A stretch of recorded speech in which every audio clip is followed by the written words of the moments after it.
இருந்ததுங்க. இன்னும் 2 சீன் நான் ஆக்ட் பண்ணது 2 சீன் தான்.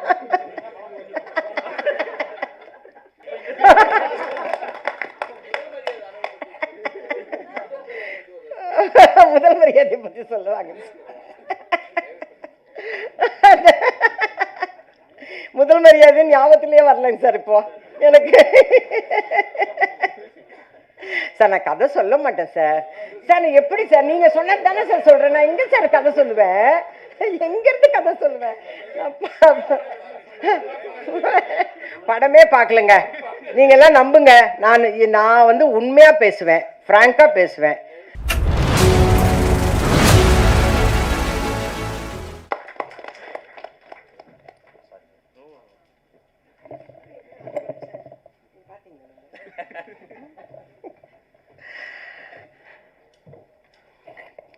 அனைவருக்கும் வணக்கம்.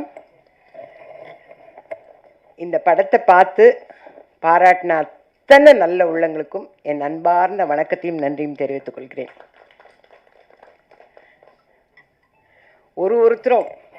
ஒருத்தருமே பெரிய பெரிய டைரக்டர்ஸ்.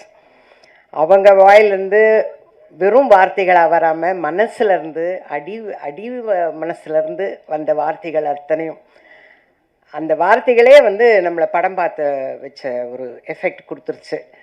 எல்லாருக்கும் என்னுடைய நன்றியை தெரிவிச்சுக்கிறேன் சார். இந்த கதையை வந்து எங்கள் டைரக்டர் வந்து சொல்லும் போது ஒரு 2.5 மணி நேரம் சொன்னார். சொல்லி நான் ஜென்ரலாக என்னோடய கேரக்டர்லாம் எப்படி சொல்லுவாங்க, ஃபோன்லேயே சொல்லிவிடுவாங்க, அவ்வளோதான். யாருக்கு அம்மா, யாருக்கு பாட்டி, நல்ல பாட்டியா கெட்ட பாட்டியா, இவ்வளோதான். ரிச்சா புவரா, மிடில் கிளாஸா, இவ்வளோதான் எனக்கு கதையே சொல்கிறது. இதுவே கதை சொல்கிறதே பெரிய விஷயமாச்சே.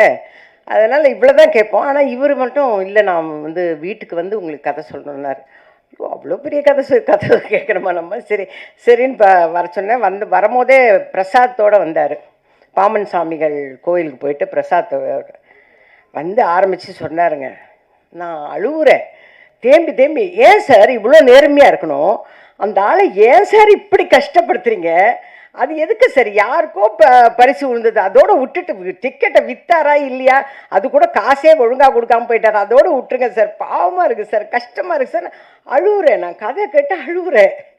சரி, எனக்கு ரொம்ப மனசு ரொம்ப கஷ்டமாக இருக்குது. என் கேரக்டரும் சின்னது, ஆனால் அதில் வந்து டைரக்டரோட நான் பேர் பண்ணுறேங்கிறது ரொம்ப, அதாவது சிவாஜி சாரோட நீங்கள் நடிக்க போகிறீங்கன்னு டைரக்டர் சொன்னார் பாருங்க முதல் மரியாதை. அந்த அளவுக்கு எனக்கு ஒரு சந்தோஷம். ஆஹா, எங்கள் டைரக்டருக்கு நான் தான் பேராக நடிக்க போகிறேன் அப்படிங்கிற ரொம்ப சந்தோஷத்தில் இருந்தேன். நான் அந்த கதையை கேட்டு அழுது கொஞ்சம் நேரம் அப்படியே உட்காந்துட்டேன். சார் எனக்கு ரொம்ப மனசு கஷ்டமாக இருக்குது. படம் பார்த்துட்டு ஜாலியாக வெளியில் போகிறத விட்டுட்டு ஏன் சார் இப்படி கஷ்டப்படுத்தி அனுப்புகிறீங்க? எதுக்கு சார் இவ்வளோ நேர்மை? என்னத்துக்கு சார்? அப்போ நேர்மையாக இருந்தால் இவ்வளோலாம் கஷ்டப்படணும்னு இருந்தால் எவன் சார் நேர்மையாக இருப்பான்? இப்படியெல்லாம் அவரை கிராஸ் கொஷின் தான் பண்ணேன். நான் நேர்மையாலாம் இருக்கக்கூடாது சார், நேர்மையாக இருந்தால் எவ்வளோ கஷ்டப்படுறேன், இன்னும் சேத்துலலாம் விழுந்ததெல்லாம் போய் எடுத்து. நான் இன்னும் ஒரு ஃப்ரேம் கூட பார்க்கலைங்க. நான் டப்பிங் பார்த்ததோடு சரி, டப்பிங்கே நான் பேசலை.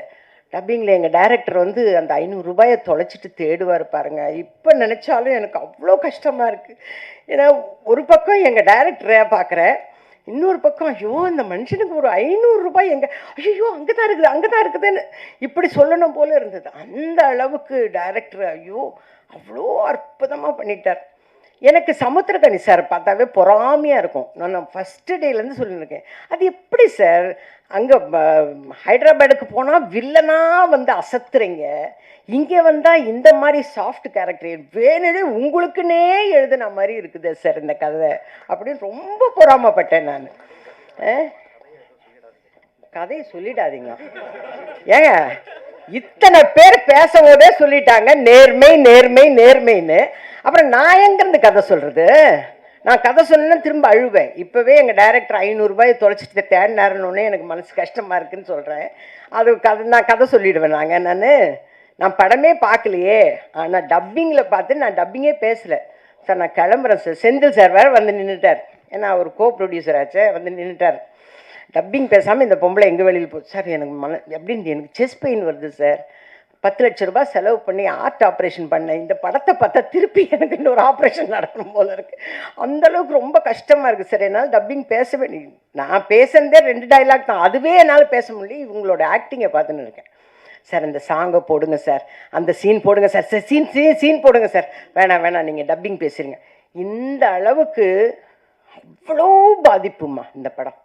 அந்த அளவுக்கு என்னை பாதிச்சுது இந்த படம். அவர் எங்கள் டைரக்டர் அந்த காசு இல்லாமல் இது எல்லாமே எங்கள் நந்தா சார் வந்து கதை சொல்லும் போதே சொல்லிட்டார். ஐயா வந்து அப்படியே ஏறி வருவார், ஏறி வந்து உட்காருவார், நீங்கள் சமையல் பண்ணுறீங்க. இதெல்லாம் என்கிட்ட என்ன கதையில் சொன்னாரோ அது அத்தனையும் அவர் எடுத்தாருங்க. அப்படியே ஃப்ரேம் டு ஃப்ரேம் அப்படியே எடுத்தார். நீங்கள் வந்து பாத்திரம் தேய்க்கிறீங்கன்னாரு. சார் இந்த வேலையெல்லாம் பிடிக்கலன்னா நான் நடிக்கவே வந்தேன், திருப்பி பாத்திரம் தேய்க்கிறதுக்கு அனுப்புறீங்களா சார்லாம் கேட்டேன் நான். அதே மாதிரி உட்கார வச்சு பாத்திரமெல்லாம் தேய்க்க வச்சு அந்த பொண்ணு வந்து சூசைட் பண்ணிக்க எல்லாமே என்கிட்ட கதையில் என்ன சொன்னாரோ அத்தனையும் இருந்தது, அத்தனையும் இருந்ததுங்க.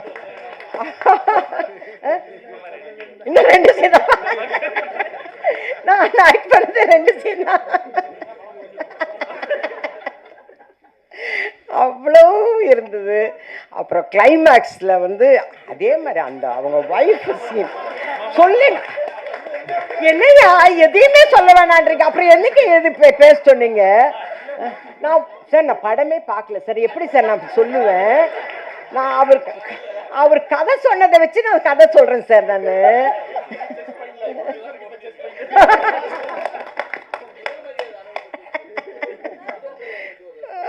முதல் மரியாதை பற்றி சொல்லுவாங்க. முதல் மரியாதை ஞாபகத்திலே வரலைங்க சார் இப்போ எனக்கு. சார் நான் கதை சொல்ல மாட்டேன் சார். சார் நான் எப்படி சார் நீங்கள் சொன்னது தானே சார் சொல்கிறேன். நான் எங்கே சார் கதை சொல்லுவேன்? எங்கேருந்து கதை சொல்லுவேன்? படமே பார்க்கலங்க. நீங்கள்லாம் நம்புங்க, நான் வந்து உண்மையாக பேசுவேன், ஃப்ராங்காக பேசுவேன். சார் தேவராஜ் சார் இங்கே லிசன் பண்ணுங்க. அது என்ன இங்கே வந்து ஃபோன் நோண்டிக்கிட்டு உட்காந்துட்டு இருக்கீங்க? இங்கே பாருங்க, நீங்கள் தான் சொல்லணும், நான் உண்மையை தான் பேசுகிறேன்.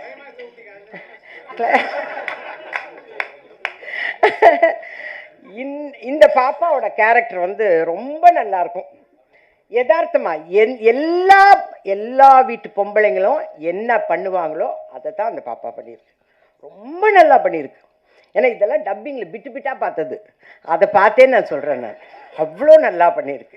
அதே மாதிரி இவங்களுக்கு தம்பியாக ஒருத்தர் வருவார், அவர் பண்ணுறதும் அட்டோழியமாக இருக்கும்.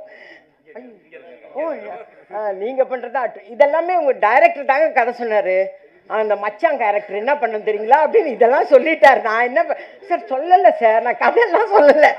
ஸோ சரிங்க, நான் கதை சொல்லுங்க.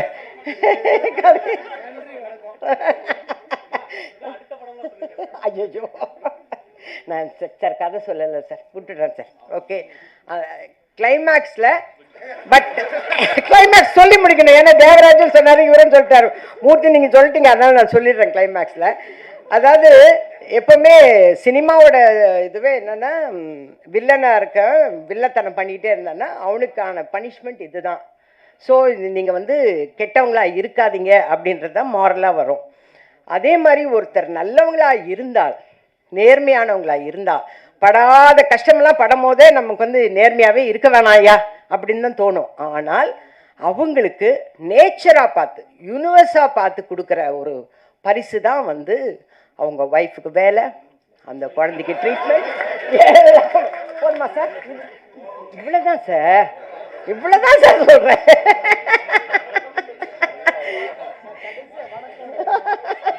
வணக்கமே கிடையாது. ரெயின் எஃபெக்டோட ரொம்ப சந்தோஷமாக முடிக்கிறோம். ஓகேவா சார்? ரெயின் எஃபெக்டோட இதுலேயே இப்போ ட்ரெய்லர்லேயே போட்டு காட்டினாங்க சார். நீங்கள் வெளியில் வரும்போது ரெயின் எஃபெக்ட் வருதுன்னு. ஏங்க பிரபஞ்சம் ஆசீர்வாதம் பண்ணுறதுன்னா என்னங்க சொல்லுவோம்? என்ன சொல்லுவோம்? செழுமையாக இருக்குன்னா என்ன சொல்லுவோம்? அதுதானேங்க, அதுதான் அவர் ஃபினிஷ் பண்ணியிருக்கார். நான் இப்போ அவர் சோகமாக ஃபினிஷ் பண்ணாருன்னு சொன்னால் உங்களுக்கெல்லாம் சோகமாக இருக்காதா? இல்லை, அதெல்லாம் சொல்லலை சார், எதுவுமே சொல்லலை சார். நேர்மையான படங்க. நீங்க எல்லாரும் நேர்மையா வந்து பாருங்க. நீங்க பார்த்து நீங்க தான் மக்கள் கிட்ட கொண்டு போகணும். நீங்க கொண்டு போனீங்கன்னா கண்டிப்பாக நம்ம மக்கள் எல்லாருமே நல்லவங்க தாங்க. அவங்களோட சூழ்நிலை சந்தர்ப்பம் தான் ஒவ்வொருத்தரையும் கஷ்டப்படுத்துது, அவங்கள மாற்றுது.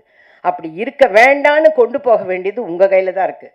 நீங்கள் எல்லாரும் நேர்மையாக உங்கள் வேலையை செய்வீங்கன்னு நான் எதிர்பார்க்குறேன். தயவு செஞ்சு செய்யுங்க, நேர்மையாக செய்யுங்க, ஓகேவா? இதுக்கு மேலே நான் நின்று பேசினேன்னா கொன்னே போடுவாங்க என்னையே.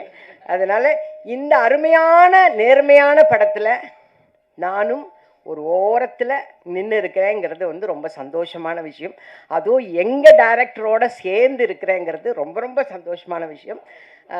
எங்கள் சீன் எடுக்கும் போதே நான் வந்து அவர் வாயே தான் பார்த்துட்டு இருந்தேன். சமுத்திரகன் சார் வாயே தான் பார்த்துட்ருப்பேன். அது நல்லாவே தெரியும். நீங்கள்லாம் படம் பார்த்தீங்கன்னா கண்டுபிடிப்பீங்கன்னா இந்த பொம்பளை ஒன்றுமே பெர்ஃபார்மே பண்ணாமல் ஆன்னு நிற்கிதுன்னு. ஏன்னா அவர் பெர்ஃபார்ம் பண்ணுறதே பார்த்துட்டு இருந்தேன். அதில் சொல்லிவிடுவோம் போல இருக்கு, வேணாம் சொல்லலை, நான் சொல்லலை. நேர்மையான படத்தை நீங்கள் எல்லாரும் நேர்மையாக பார்த்து நேர்மையாக மக்கள்கிட்ட கொண்டு போங்க. It is my request. ஏன்னா எப்படி இருந்தாலும் அவருக்கு நல்ல செந்தமிழில் பேசினார் எங்கள் டைரக்டர். இவர் டைரக்ஷனில் நான் நடிக்க போகிறேன். அதனால தான் எங்கள் டைரக்டர்னு சொல்லியிருக்கேன். இந்த எல்லாம் சொல்லிட்டு என்ன சொல்லுங்க, சுவிட்ச் ஆன் டு ட்ரெய்லர் அதை மட்டும் இங்கிலீஷில் சொல்லிட்டார், மற்றதெல்லாம் தமிழில் சொன்னார். சுவிட்ச் ஆன் டு ட்ரெய்லர் அது மட்டும் ஏன் இது இங்கிலீஷில் வந்தது, அதையும் தமிழில் சொல்லியிருக்கலாம்ல. ஓகே, நன்றி நன்றி நன்றி நன்றி. ஓரளவுக்கு நான் கதையை சொல்லி முடிச்சிட்டேன். அதனால நேர்மையான படம், தயவு செஞ்சு நேர்மையாக பாருங்க. இல்லை, எனக்கு அந்த மீம் தான் ஞாபகம் வருது. முடிச்சு விட்டீங்க போங்க, ரோலிங் டைட்டில் தவிர எல்லாம் சொல்லிட்டாங்க. பேச்சில் 2 வகை. மூளையில் இருந்து பேசுவது, டேட்டாவா கொட்டுறது. 2வது பேச்சு இதயத்தில் இருந்து பேசுவது. இதயத்திலிருந்து பேசிய அம்மாக்கு நன்றி, அன்பு.